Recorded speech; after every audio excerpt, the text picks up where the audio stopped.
Stardew Valley is a game that is filled with so many different secrets. I have enjoyed highlighting many of these secrets and various other hidden areas on my channel, but today I want to really dive deep into the idea of secrets and take a look at my top 10 personal favorite secrets throughout the entire game.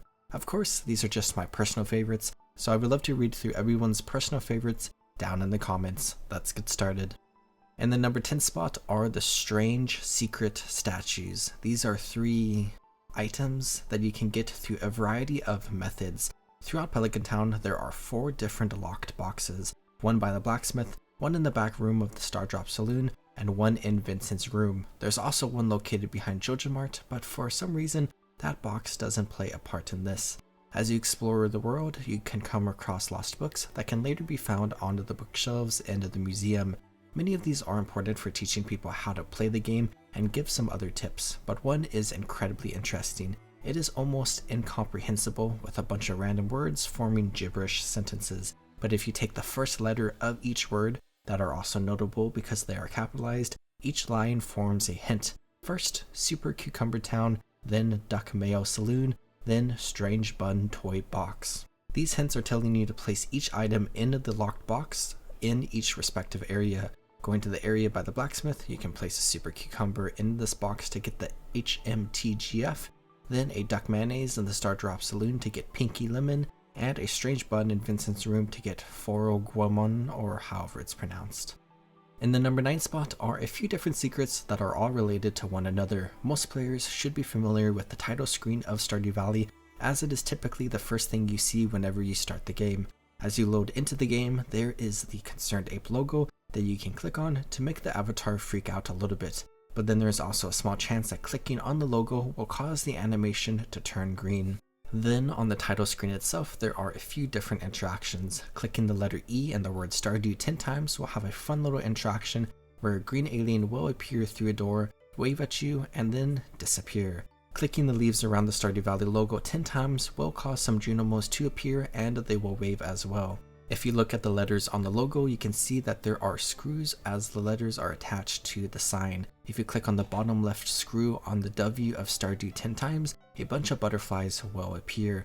Then finally, if you click the bottom left corner of the entire title box multiple times, it will give you a little happy face that you can then drag to the small hole in the R of Stardew to fill it, causing foliage to grow around the box as parrots fly out of it.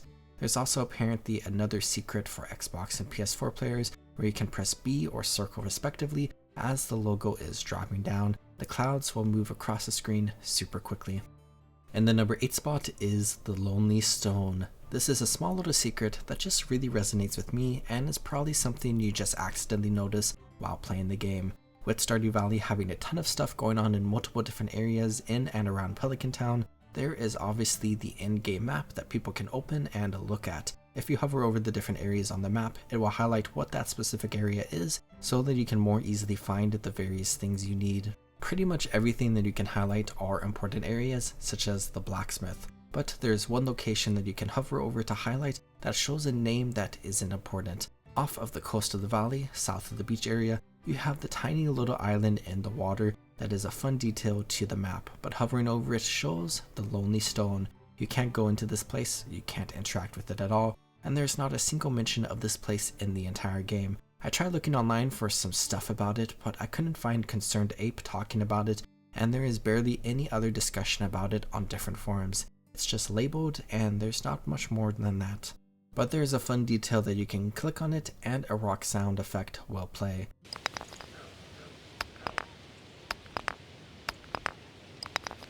This location is probably aptly named. Not only is it lonely because it is away from the rest of Stardew Valley and you can't get to it, not only is it lonely because it basically serves no purpose in the game other than being a fun detail, it is also lonely because its existence is barely recognized. And the number 7 spot is Elliott's piano. Elliott is the relatively popular marriage candidate who makes his home at his cabin located on the beach. He spends much of his time inside of the cabin, only leaving for a few different things, and this fits the vibes of Elliott's character very well if you take the time to become friends with him and get to know him. As you do become friends with him, you can go inside of his cabin and see a relatively simple area without too much going on, kind of reinforcing how Elliott lives a somewhat simple lifestyle. You have a bed, a desk, a few other decorations, but the most notable thing is Elliott's piano. Not only is this a really cool decoration in his cabin, you can actually play it, which is fun. Whenever Elliott is working at his desk, there is a fun interaction that can happen. If you play the first 8 notes of the Stardew Valley Overture, a secret interaction will happen where Elliott will show the heart emote.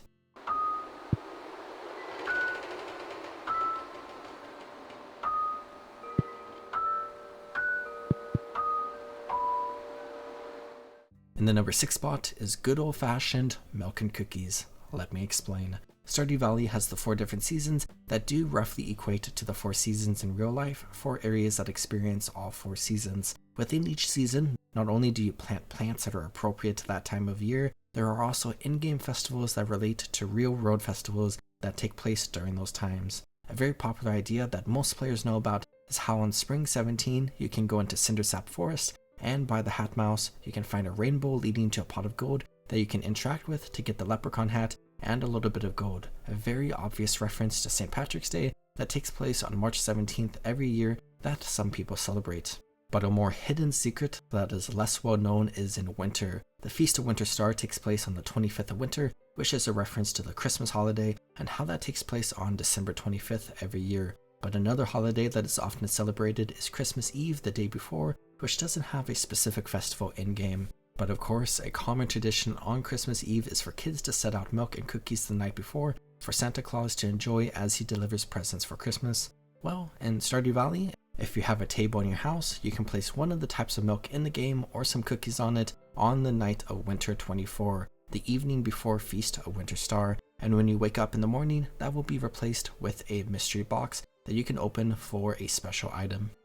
And the number 5 spot is Old Master Cannoli. This is a bit of a secret interaction in the game that is a pretty important part of gameplay that anyone who has progressed pretty far into Stardew Valley should be familiar with. But this is a statue that is located in the secret woods. Right off the bat, I love the idea of there being some secret woods in the game that are slightly hidden from players and you have to figure out how to get here. Wish it is very easy and relevant in the game as it can be found in Cindersap Forest behind a large log that can be chopped down with a steel axe or bypassed with a chair. Inside, there is a ton of fun stuff and I love this area a lot, but in the top left corner you can find this super cool statue. Now, some people think this may be a reference to Obi-Wan Kenobi from Star Wars, which is a fun detail, but in general I just love the vibes of the statue and how it is located amongst some old ruins in a secret area. But should you cultivate a sweet gem berry, you can bring it to the statue and give it to Old Master Cannoli, which will cause the statue's mouth to open and its eyes to turn red. Should you then interact with the statue again, you will get a star drop that permanently increases your max energy. And the number 4 spot is Meowmere. This is a secret sword that can be found through a slightly complex method. Going to level 100 of the mines or to the volcano caldera, you can find an ancient doll near the lava pool in the respective area. Interacting with it will grant you a far away stone. With that item, you can go to the wizard's tower and go to the basement. There's this little pedestal with plants on it that you can place the faraway stone on, which will then grant you Meowmere, a sword with the description of an unusual weapon from a faraway land. The sword itself is relatively weak, but you can change the appearance of any weapon in the game to look like any weapon of its same type. So you can take, say, an infinity blade and make it look like Meowmere. The sword itself is very fun with a pink and blue blade attached to a hilt that resembles a cat's head. But this entire thing is a very obvious reference and crossover with Terraria, which is another incredibly popular game that many people have played. Where in that game, you can get and use the sword Meowmere, though it behaves different with the mechanics of that game.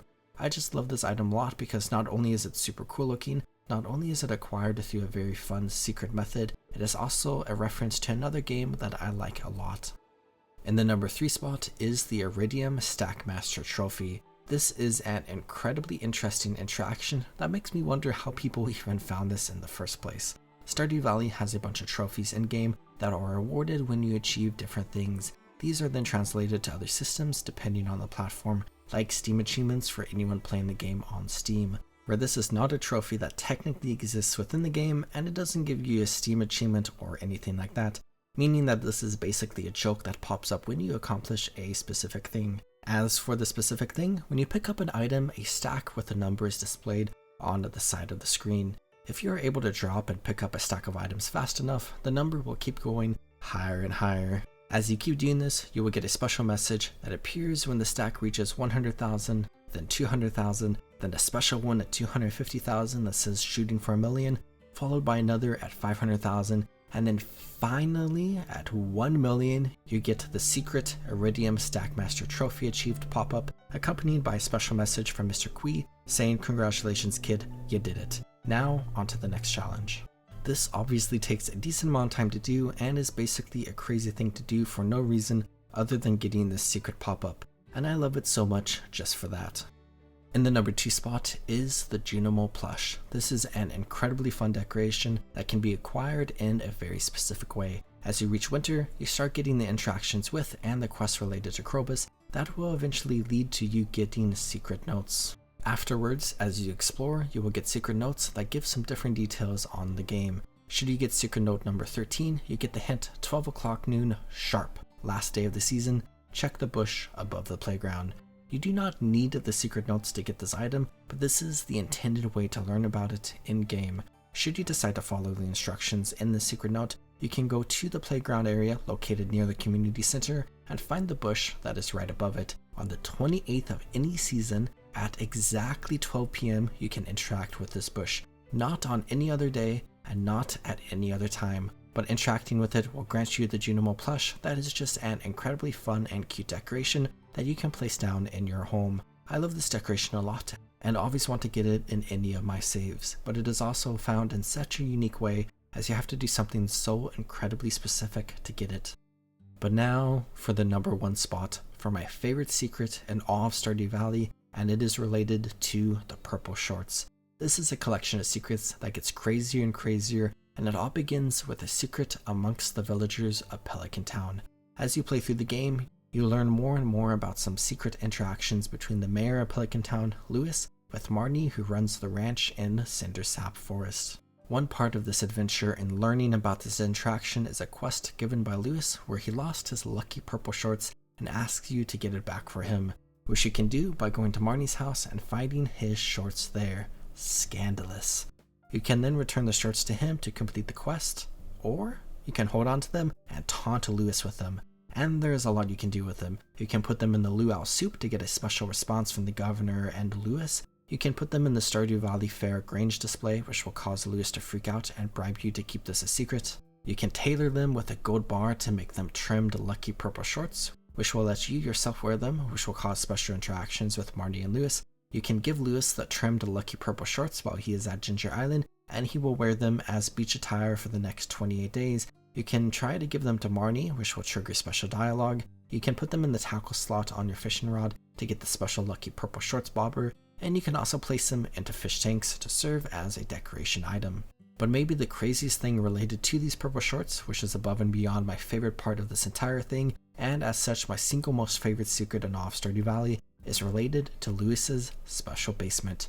Going to Lewis's house, you can walk into his bedroom and place a staircase like you would use in Skull Cavern in his bedroom. You can then go down into a secret maze area and find his purple shorts located at the end of the maze. You can try to pick the shorts up, which will cause some cursed lucky purple shorts to spawn that is invincible and will begin attacking you, which is one of the craziest and most insane things I've ever seen in this game. And that's my list. I hope you enjoyed. There are definitely quite a few secrets in Stardew Valley, and I couldn't go over all of them, as I just wanted to highlight my personal favorites here. Please feel free to share which secrets in the game you particularly like down in the comments, because I think a lot of people would love to hear about them. I hope you all are taking great care of yourselves. Have a good one, everyone.